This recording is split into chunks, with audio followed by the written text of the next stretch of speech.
What a failure of imagination. So they created a capital city. It didn't have a court. It did not have any provision for the court. Courts in a rented premises. In a rented premises. In a rented premises. So the district association courts, district courts. courts in Islamabad and F-8 Markaz. This is a rented property. The commitment of the state towards legal system in Islamabad is that they are operating from the rented premises. This is the irony. So where the Chief Justice of the Islamabad High Court sits, this is actually not his own premises. that place that has not been designed for him. Assalamu alaikum, this is Moeed Pirzada. As you might have heard, Islamabad High Court Bar Association is about to have its elections. And joining me is Barrister Shoaib Razzaq, who is a candidate for the position of the President. I would like to understand from him the role of the Bar Association in Pakistan's legal community and discourse. What are the challenges facing Islamabad Bar Association? And what will he do, Barrister Shoaib Razzaq, if he is elected as the President? Barrister Sahab, thank you so much for joining. Thank you. What is the significance of the Bar Associations? Well, Dr. Sahab, historically, Bar Associations were created. They are association of lawyers, but the prime sort of objective is to create professional competence of a lawyer, the highest order of ethics, with the notion that you are there to provide service to the public and rule of law. These were the four things on the basis of which Bar Association, they were created. But following your words, I'm sure some of the listeners would wonder if the bar associations in Pakistan have totally failed in providing ethics, education, or relationship between the bar associations and the public at large. You have hit the nail on the head. Very sadly, we have to accept that the Bar Association, as far as the main objective is concerned, they have failed badly. And Why do you think they have failed? Well, you see, the concept, it's not only the association. The legal education was not given preference. Legal education was not the top of the education line. At the same time, I can give you an example for the Islamabad. When Islamabad was established as a capital, 1960s. 60s, there was no provision for judicial complex. Right. Let's not talk about the lawyers complex. There was no concept of judicial complex. In Islamabad, you do not have any judicial complex. What is the meaning of the judicial complex? I mean, what is the structure? You do not have any court structure. You go to Jadianwala, you go to any small tehsil. They have a system. Like in Islamabad, they have courts in a rented premises. In a rented premises? In a rented premises. So the district association courts, district courts in Islamabad and F-8 Markaz, commitment. This is a rented property. The commitment of the state towards legal system in Islamabad is that they are operating from the rented premises, and people, they have actually filed eviction petitions against the courts to vacate our property. In the same courts? In the same courts. And some of the courts... Isn't it the irony? Some of the courts... So if a judge is sitting and listening to a petition and hearing a petition, which is actually about eviction of his own office, but he's sitting on illegal property. Absolutely. I mean, some of the courts, the audacity was this of a judge, that he actually ordered against his own premises. This was the level. This also happened? It has happened in Islamabad. So he accepted? He accepted because they have actually possessed illegally that building, and you have a room of 10 by 10 where... No, I've been to that Islamabad, the district courts over here in the F-8 Markaz. It's pathetic. And it doesn't look like a court. It looks like shops. Absolutely. You go to any other city. You have proper judicial system, judicial complex, where you have courts and you have places for lawyers to sit. But Barrister Sahab, how come this situation developed? That Islamabad had courts, but they didn't have premises. You see, when Islamabad was 60s declared as a capital, it didn't have a court. They did not have any court. They started the courts in 1980s. What a failure of imagination. So they created a capital city. It didn't have a court. It did not have any provision for the court. It was not even written in the planning papers of Islamabad. Master plan, there was no provision for any. So the Capital Development Authority, CDA, in 1960s never planned for a city court. This was not part of any master plan. There was a plan for everything. Parks, you can talk about hospitals, schools, but judicial complex. At the moment, Chief Justice Islamabad High Court is making sure that you have a judicial complex in G10 so that you can have So the Islamabad High Court premises in the Mauve area, they are not the judicial complex. Well, you see, the High Court premises, they are supposed to be for the district court. And the building, as far as High Court is concerned, that is under construction on Constitution Avenue. But this is the irony. So where the Chief Justice of the Islamabad High Court sits, this is actually not his own premises. that place, that has not been designed for him. So as far as we remember, it was Field Marshal Ayub Khan's government, right, who was actually a military dictator. Absolutely. So maybe he and his comrades and colleagues never thought that a court is needed in the capital city. This was a city sort of built for rulers. They never needed a court. They were the courts. They were the court. They were the courts. They never thought that it's going to be a cosmopolitan. To be honest, I never imagined the series of questions to be cropped up in this discussion. But the interesting thing is, so there was a military government. They never thought. They created a beautiful city for themselves, right? Like a Rome. They created Rome, and they had more than 100 parks planned across this. F6, F7, G6. They had at least 100 parks. But they never imagined that the city would probably need a court. That is their level of commitment towards judicial system. Right. You can imagine this was their commitment. Right. Now, when you start from that sort of situation, and you're going to end up in that mess, which we are. But could it also be this, that they believed that the deputy commissioner had the court power or the magisterial power in those days in 60s? Could it be that? Dr. Saab, these were the administrative powers. Judicial powers cannot be exercised by any bureaucrat. This was not part of your constitution. This was never part of any... No, but in 1960s and early 70s, before the 1973 constitution, wasn't the deputy commissioner the executive? They used to go to Rawalpindi for their relief. Your official high court was Pindi High Court till 2010. The official high court for a litigant based in Islamabad was Rawalpindi Court. So what if there was a dispute between two citizens living in F6 sector, right? So they would go to a Pindi court? They would go to a Pindi court. A dispute between CDA and a citizen? Absolutely. Seriously? This has happened. No, so or they would actually go to the commissioner or the deputy commissioner Islamabad to resolve. You see, those people, they had administrative role. Judicial role cannot be given to. It's not part of any of your law, No, I understand, but this is the law now. But there is still a position of the executive magistrate. The deputy commissioner in India is still the executive magistrate. We have changed that. I don't know when we changed that. We have changed that, but the issue is judicial system, the judicial concept never existed in Islamabad. People, if they had, I can tell you one thing, very basic.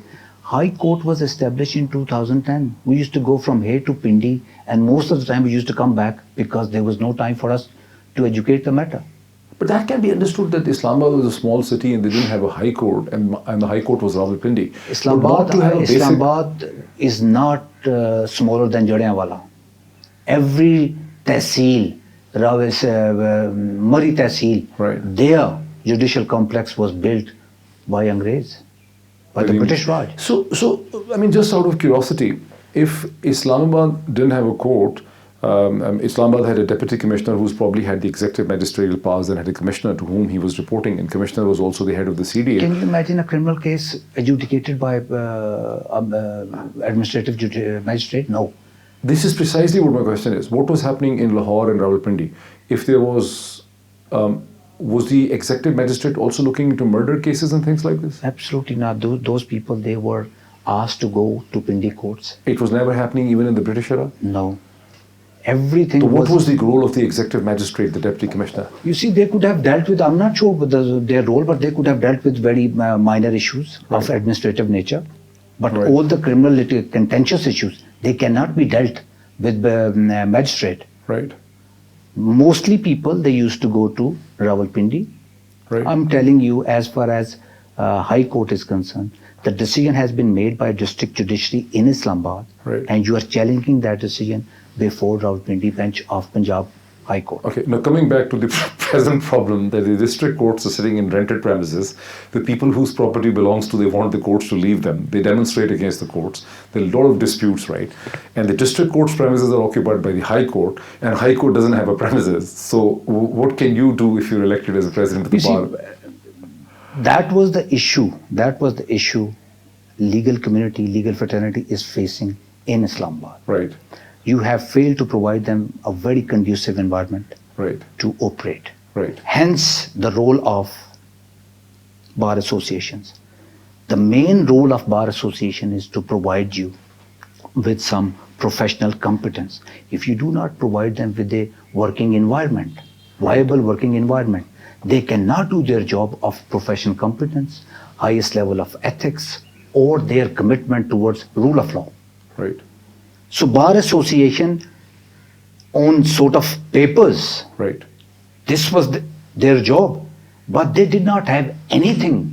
But the process starts with acquiring a legal degree. So, I mean, it also has to do with the quality of the law colleges or law schools or the quality of the degree, right? It's not only with the legal training after becoming a lawyer. You see, that matters to, like, your syllabus is not equipped to train you for this profession.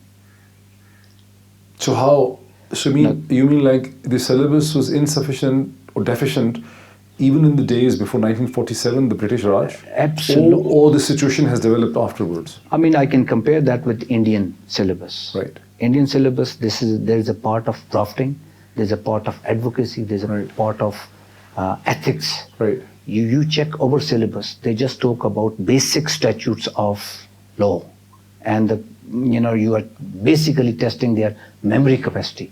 How can they memorize that? But Barrister, how this situation developed? I mean, we were part of the same legal jurisdiction, India and Pakistan. You see, the legal education and legal profession was not the main priority in this country. Right. Like, we never thought that judicial system is needed. It has never developed. Right. I mean, the process you can talk about, I started a training in 2008 with the help of German embassy to train female lawyers. Right. We conducted a survey where we concluded that 70% of the female law graduates, they are not in the profession. Like doctors. I mean, many female doctors end up getting married. Here the situation was that the only so-called training was available at the premises of Kacheri. Right. So parents, they were extremely reluctant to send their young girls to Kacheri. So we sort of created a way that we are going to train them in secure premises, and then Bar Council is going to provide them with a license. Right. This happened in 2008. Right. This month, Supreme Court has ordered, unless you train young professionals, young law graduates, Right. on certain issues, Right. you cannot give them any license. Right. That includes drafting, opinion, ethics, and Right. professional competence. Right. Now, Supreme Court now, we started this campaign in 2008. Right. Supreme Court last month has ordered Right. that you need to make sure when the young person is joining this profession, they need to be equipped with drafting skills, ethics, opinion, Right. and advocacy. So you can check the level of commitment on individual basis. Right. I was sent to England. I'm a barrister. Now that is the individual commitment of my family to make sure that I operate at a certain level. But that the state-run institutions in Pakistan, they are not equipped with the syllabus. They're not even equipped with the faculty to train people for the profession. My job, if I am elected as a president, is to make sure, to start the conversation that you cannot do this to a judicial system. You need to not only educate them so that you can equip them for the profession. Right. I mean, you can well imagine a young child. I receive people, like young pupils from LUMS, Barrister University, Islamic University. And let me tell you, this thing very sadly. Bright kids are not equipped with the requisite of a profession. You mentioned LUMS. I remember before the LUMS Law School came into existence with its 5-year law degree, in 80s and 90s, I used to hear that people would register themselves in a particular law college or school in Karachi, and they would actually be living in somewhere in Punjab, and They would be enrolled there. I mean, the attendance would be marked. In the end, they would either go or hire someone else to take their exam. So this was the situation in the basic law degree. It used to be 2-year LLB degree, right? Now it's a 3 years LLB degree. So has the situation changed in terms of getting the basic law degree? Dr. Saab, there is a growing awareness. There is Right. a growing awareness amongst the stakeholders. You can talk about judiciary is Right. taking bar councils are more eager to make sure that they do something which is beneficial for the young generations to come.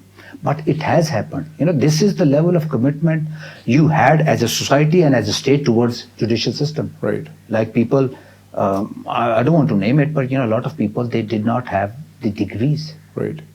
And they were operating. But the problem at the moment is that we are lacking so much in this profession. And that's why there is a big sort of resentment in public as far as lawyers' conduct is concerned. Right. And what can we do about it? We need to provide them with not only, professional competence. If a lawyer is competent, you very rarely find ethical issues with him. If he's not working for the loaf of bread, if he has failed to get a loaf of bread, ethical issues, you cannot expect anything from him. He can Right. do anything. Right. So it starts from there. Right. Not only syllabus, Right. then the role of Bar Association. Right. Syllabus, that is the role of Bar Council at the Right. moment. That they are actually, this is their responsibility to check university syllabus. This is their responsibility to check that what colleges are offering in a legal education. Right. But Bar Association, you become member of a Bar Association once you are qualified. Right. You've done your law, you've done your pupillage, and you are enrolled as a How many members are there of the Islamabad High Court Bar Association? voter members. We have about 2,700 people. 2,700 people. 2,700. So 2,700 people are going to vote in this election. They are going to vote for this. Do all people vote? Do all lawyers vote? I would say 70% of the people. And how many office holders are there? Like you have president, you have vice president, you have general secretary and joint secretary, and then you have some other cabinet members, executive members. So on every slot, like you're fighting for the position of the president, there are only 2 candidates? We have only 2 candidates. Is it by rule or by convention? Well, it's a sort of, there's no compulsion, if someone is interested to, be the candidate, the room is open for them. But mostly, only 2 candidates are contesting the election. So how has the Bar Association settled such a civilized principle? There are only 2 candidates. Why there are not 10? Dr. Saab, I tell you one thing, a bar election has become very tedious, Right. very tedious, and it's not an easy task. So people, like if they are entering into this race, they know pros and cons of it and the sort of work and the sort of commitment they need to show. And it's a difficult task. Right. So not everyone is interested that, they're going to contest. Any idea that the bar election should also be held on electronic voting machines as a practice pilot project with the Election Commission? Well, you see, it's funny you have mentioned that, we have, Bar Association elections, they are happening every year. Right. There hasn't been any sort of Complaints. complaints Right. as far as, voting No, is it could concerned. just help Election Commission to learn the practice of the electronic vote. But certain bar associations like Karachi and Lahore might be very big as compared to Islamabad. Lahore Bar Association is the oldest in the country. This was established in 1882. Right. Supreme Court Bar Association was established 1989 in Pakistan. My God. 1989. Lahore was established in 1882. Right. This is the oldest. People used to come from Delhi to Right. become part of the Bar Association Lahore. Right. So Lahore is the biggest place and they can play a very important role. Now they took this initiative of legal education. There's a lot of problem. But how many members are there in Lahore? Any idea? I think more than 35,000. Right. So when an This election is takes the place, biggest bar association when in an election Asia. takes place, so several thousand people vote.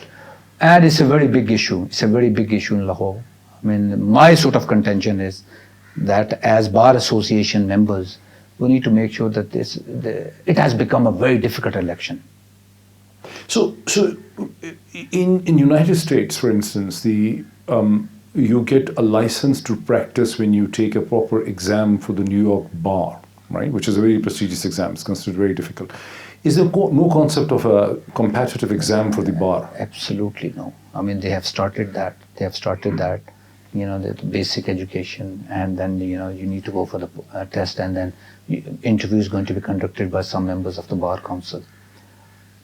But interviews are no replacement for a proper competitive. Absolutely. Like New York bar, California bar are considered very prestigious bar exams. So why after 70 years there's no real trend for a proper exam? As I mentioned earlier, this was the level of commitment of state or the society's commitment to a judicial system that they never thought. I mean, you have mentioned people would finish their LLB in 2 years. Right. And some friends of theirs, you know, they're going to say, you finish your LLB, here's your license. Right. And that sort of, you know, we started from there. We started where people, they have done their LLB from Karachi, never been to Karachi. They've done their LLB from Karachi, and they were given licenses, and they were operating in the courts. Right. Now, this was the level of commitment.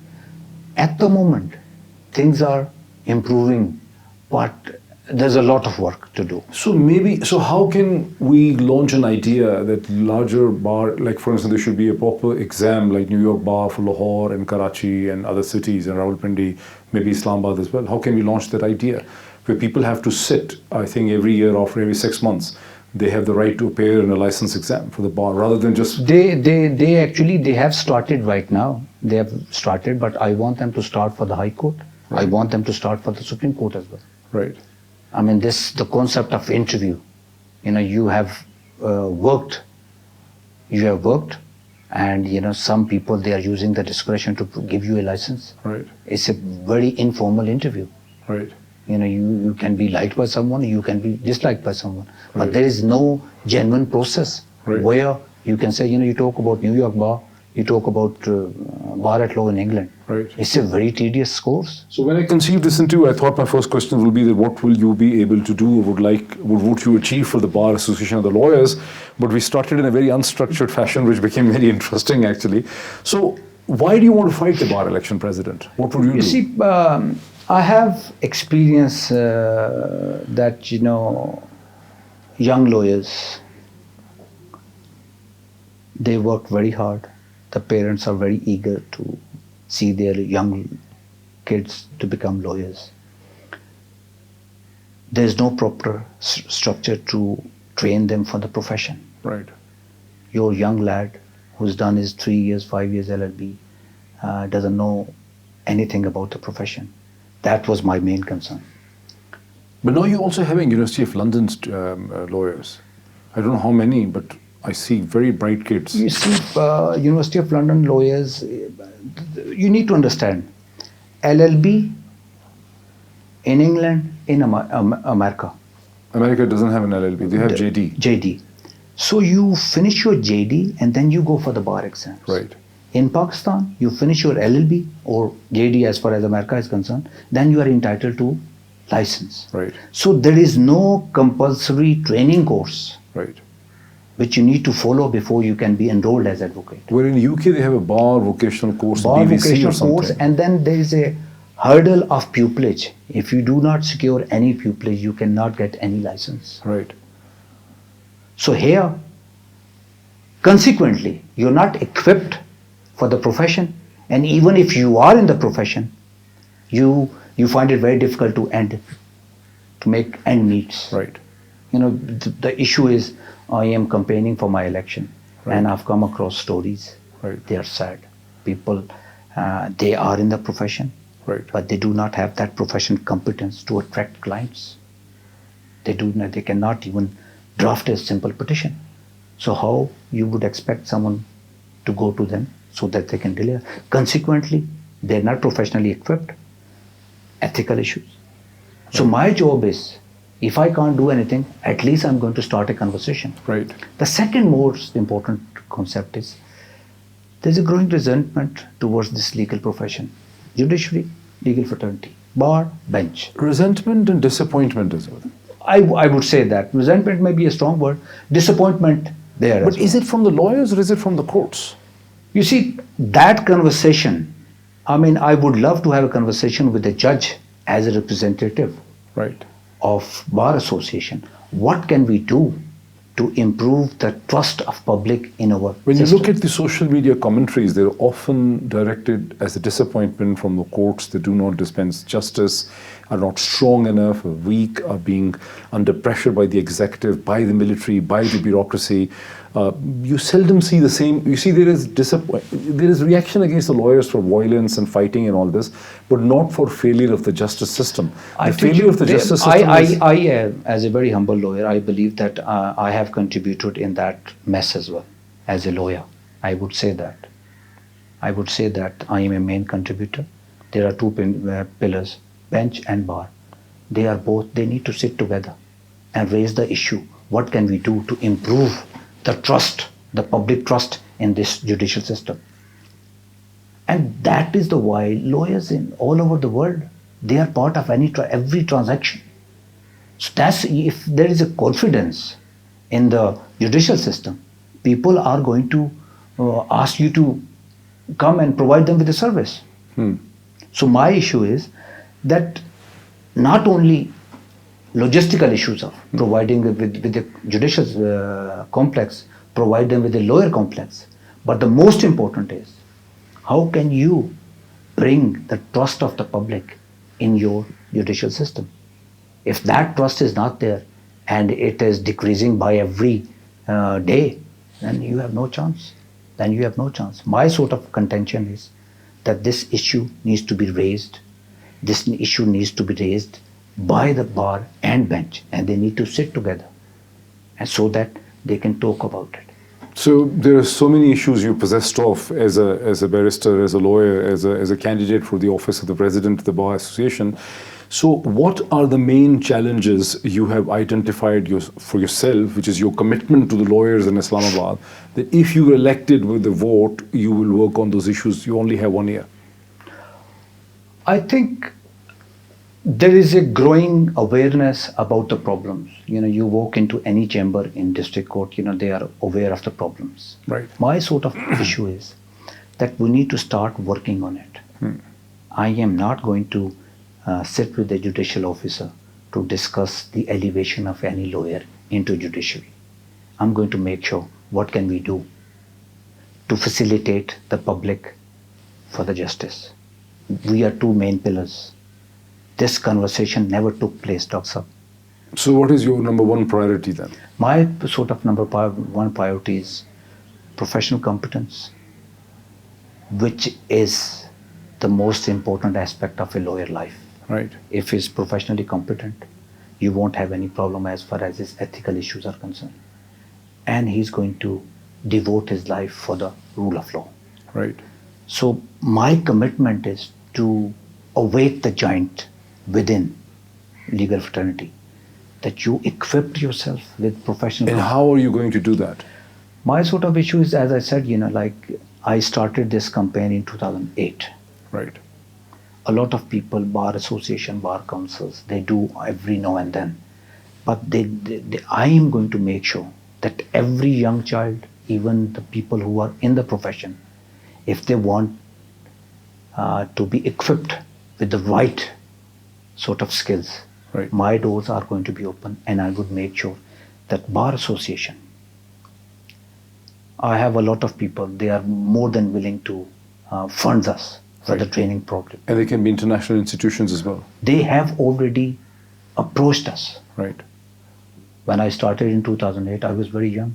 I just made one submission. They visited district court's premises. Right. They said, you can train 400 female lawyers. And I started training them. They were here from Chitra, Karachi, Azad Kashmir. Right.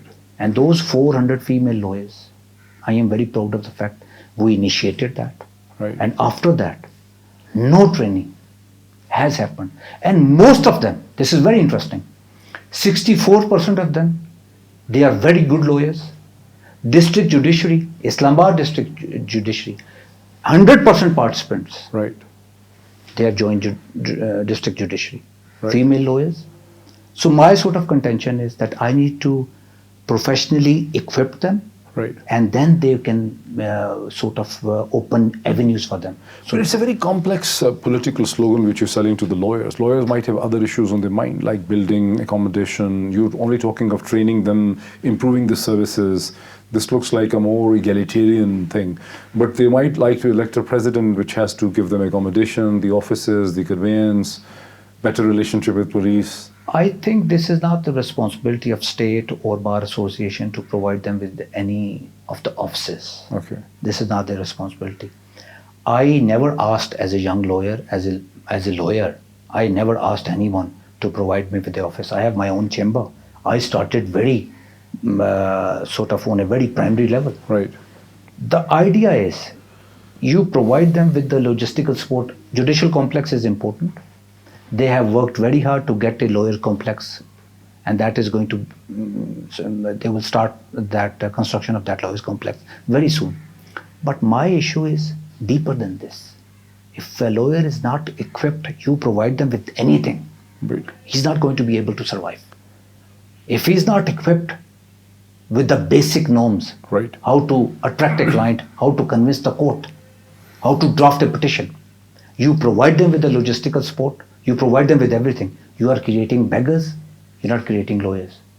And if you want them to survive in this tough and tedious environment, equip them, train them. Even if this is a very difficult slogans to sell, I have no issue. But my sort of issue is that they are not trained. And that is the reason. So if I am a young lawyer and if I have to vote for you, you have to make me certain promises. Just happen in this country that you will turn Lahore into Paris or you will turn Karachi into New York, right? What is your promise to the young lawyers? That why should they vote for you? I would say there's a lot of allegation on me, but I cannot be a hypocrite.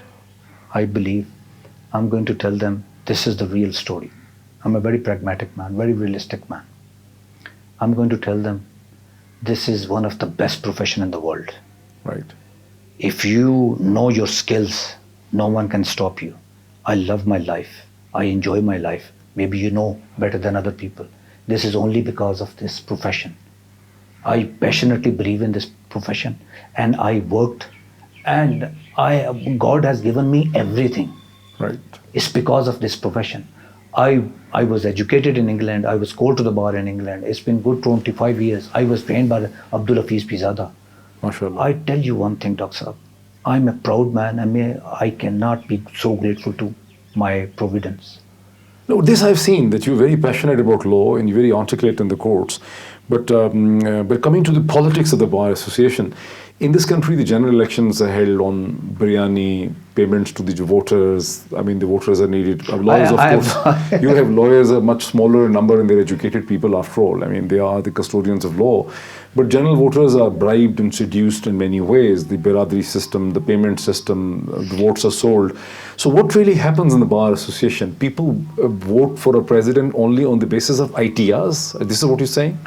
Sadly, I wouldn't say that.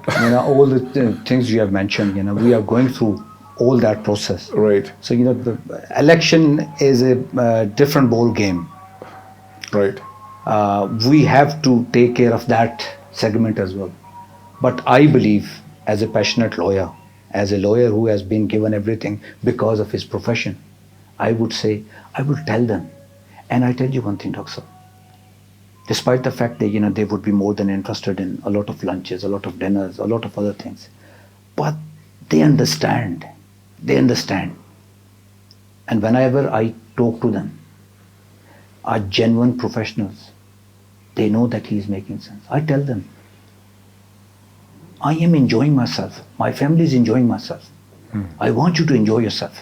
For that, you need to be equipped. And if you're equipped, world is yours. This is such a great profession, Gaksa. And I tell you one thing. I am in this profession for the last 25 years. I am very energetic when I talk about it. Very passionate when I talk about it. Why? Because I believe in it. My mentors in Oxford, at Lincoln's Inn, Hafiz Pizada, they enjoyed this profession. I am enjoying this profession. I cannot tell anyone otherwise. Okay, one last question which is not related to the Bar Association. Many people feel and think that the English legal system has not really delivered for Pakistan. There are many examples, but Sawat Valley is an example, 1969-70. When Sawat was integrated into the Pakistani legal jurisdiction, people were disappointed because they were not getting the justice which they were getting from Wali Sawat's courts or the Qazi system. The courts were long, prolonged. I mean, matters would keep on pending for years. Most people have property disputes and other violent issues or abduction or other issues like, and the courts were not able to give them justice. They fear the same thing will happen in FATA, where perhaps some sort of rough justice existed before the English court system. What is your thought on that? I believe that the current judicial system, it has a lot of problems, but it is not as authoritative as those you have mentioned. Innocent, I need to lay down the law, and on the basis of that law, if I am guilty, charge me. But when you talk about a small village, a small area, you can run that sort of system which you have talked about. The Jirga, for instance. But when the society is bigger, the city is cosmopolitan, people they have different interests, then you need the same system is very effective in UK, very effective in other Commonwealth countries, because they believe in the judicial. You have not invested a penny in the judicial system. Simple piece of paper cannot deliver for you. You have not invested in the judicial system, judicial officers. You have not invested in the legal fraternity. You cannot expect on the basis of certain laws that they are going to deliver for you. They cannot deliver. The same law is delivering everywhere. You have not invested. This was not your priority. And that is a sad truth. Thank you, Barrister Shoaib. Thank you so much for this very interesting discussion. And I suspect that we will have to do more discussions on the subject of law. It's very interesting, actually. Thank you, sir.